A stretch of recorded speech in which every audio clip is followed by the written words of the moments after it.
It's time to take 10 minutes for Torah with Rabbi Joel Finkelstein. Welcome to our discussion of Parshat Re'eh, Remember the Beginnings. This parsha speaks at the end of it about the Shalosh Regalim, 3 pilgrimage festivals, Pesach, Shavuos, and Sukkos.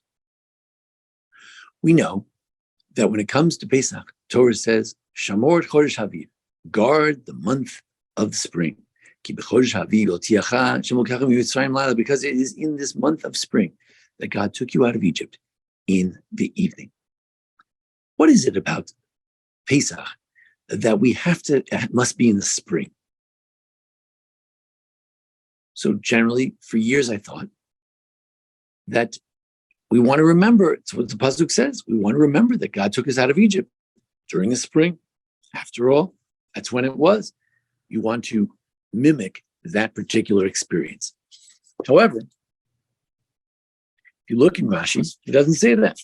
Rashi says, "Shei ra'ui la'akriv bo et minchat ha'omer v'imla ba'beret ha'shana."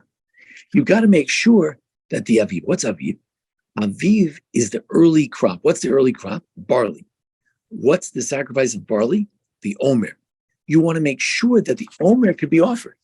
If you're in the middle of the winter, at the year, the Jewish calendar always falls behind the solar year by 10 days a year. So after 3 years, you fall behind a month. And basically you're in the middle of, the middle of February, and you're trying to celebrate Pesach. So as far as remembering that we went out of Egypt during this time, that's one thing. But it's even worse that you won't be able to bring the Omer. On the second day of Pesach, we have to bring the Korban HaOmer, the sacrifice of the barley. There won't be any barley. It'll be February. It'll be Groundhog's Day. So Rashi is saying that the real reason for the Ibur Hashanah, for intercalating the year, for adding an extra month every now and then, is so that we can bring the Omer. So that's called Sorech. The reason we're making the calculation and moving the year is for a need. It's almost like, there wasn't enough food, so we had to add a month. There was too much rain. There wasn't enough rain. It's like it's sorech. It's a need. But the Rambam says as follows. He says, the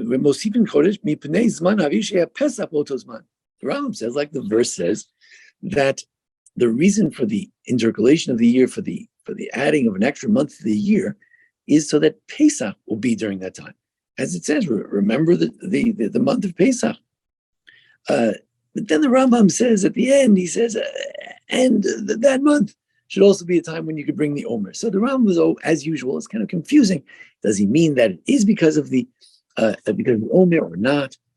In fact, the Gemara Rosh Hashanah Chaf Aleph 21 says that Rav Huna told people that, be careful, make sure that the Omer is always at the right time, Make sure it's always at the 16th of the spring, falls at least on the 16th. In other words, we're not so concerned about Pesach being during the spring, but the 16th day, the day after Pesach, when we bring the Omer sacrifice, that's when you need to make sure that is not in the winter months, according to the solar calendar, but is rather in the spring.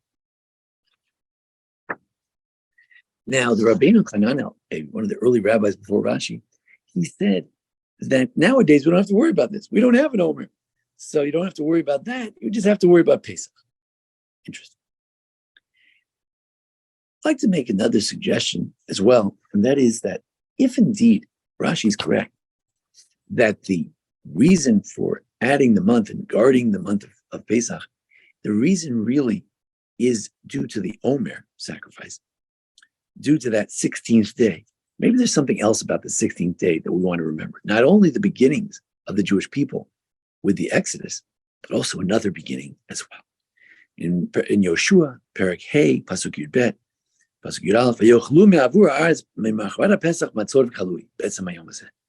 The Jewish people gathered, they had a bris, they made Pesach in the land of Israel for the first time. They arrived on the 10th of Nisan. They celebrated Pesach on the 14th, and then the day after, on the 16th, they ate from the fruit of the land. No more man from heaven. Now they were able to eat from the fruit of the land. On this very day, That's when the man stopped.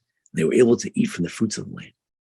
When we keep Pesach always in the month of spring, we are remembering three things. We're remembering that the Exodus took place during this month of spring. We are making sure that if we need to bring the Omer, it'll be ripe for the Omers. We'll have an Omer, and all the holidays will make sense.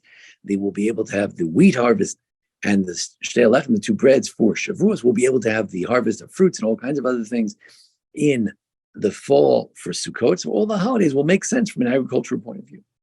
But we're also perhaps trying to remember something else, and that is the significance of that second day of Pesach, is when the Jewish people ate from the fruit of the land. What a great joy. They ate from the fruit of the land. After all, we say in Al Mechia, in the prayer after our snacks of cakes and grapes, we say, what a joy to be able to eat from the fruit of the land. What a special joy. I know when I go to Israel, there's a pomegranate stand on every corner. You have a little freshly squeezed pomegranate juice. Got to make sure it has a proper hechsher on it. It's kosher pomegranates. And it's not only delicious, but there you are eating one of the 7 species with Israel is blessed in the land of Israel. What a special joy. What the Torah is saying is, remember your beginnings. Try to recreate those beginnings. When you have an anniversary, you try to stir up the feelings of what it was like when you first got married those many years ago. When you have a birthday, you try to remember how significant it is that you're alive, that you're here, and how grateful you are for your life itself. That's what it's all about. This is Shamor Chodesh Aviv. Keep the memory fresh of the Exodus, of your arrival in the land of Israel.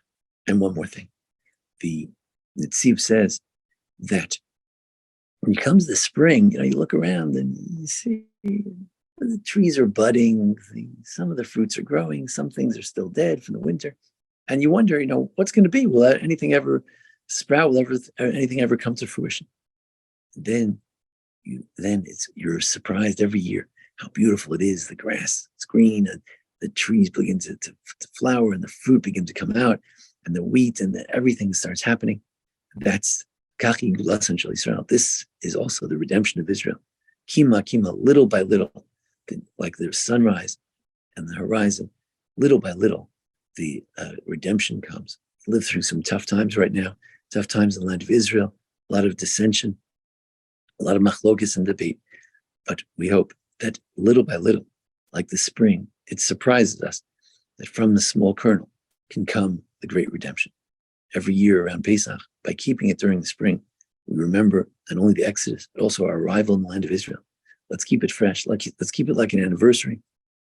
Let's keep remembering, going back to those formative moments that were so inspiring. If we can do that, Mitzvah Hashem, we will merit one day to see the Gulasan Shel Yisrael, the redemption of the people of Israel. And Nicham Hashem Tzion, Nicham Kol Chavateh, one day God will comfort all of us. Thank you for joining us here at the Baron Hirsch Congregation for a discussion of the Parsha. Join us each week for a discussion of the holidays of the Parsha. Thanks to Jason Lefkowitz, our producer, and thanks for our sponsors, Joe and Cindy Weinstein. Thank you. This has been 10 Minutes for Torah with Rabbi Joel Finkelstein.